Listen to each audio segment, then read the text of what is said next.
Hello বন্ধুরা, আমরা গিয়েছিলাম একটা রিসেপশন পার্টিতে। তো সেখানে প্রথমে খাওয়া দাওয়াতে ছিল ডিমের টেবিল, রুমালি রুটি, চানা পনির, সাথে ভাত, ভেজ ডাল, পাঁপড়। আর এই যে সবাইকে একটা করে এই ব্যাগ দিয়েছে।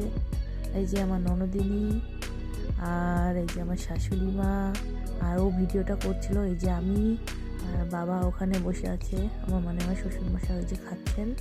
তো এরপরেই চলে আসলো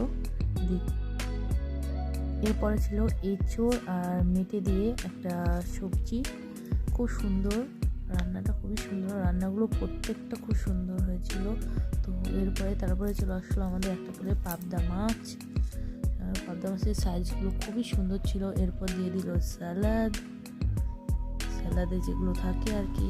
এরপর ফ্রাইড রাইস, আর ছিল সেই গরম গরম ঝাল ঝাল লাল লাল মাটন।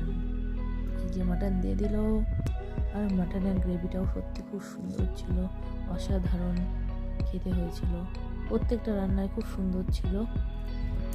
এরপরে দিয়ে দিয়েছিল চাটনি, ফ্রুট চাটনি, ওর সাথে পাঁপড়, একটা করে সন্দেশ আর রসগোল্লা, আর আইসক্রিমও দিয়েছিল, বাট আইসক্রিমটা আমি ভিডিও করতে পারিনি।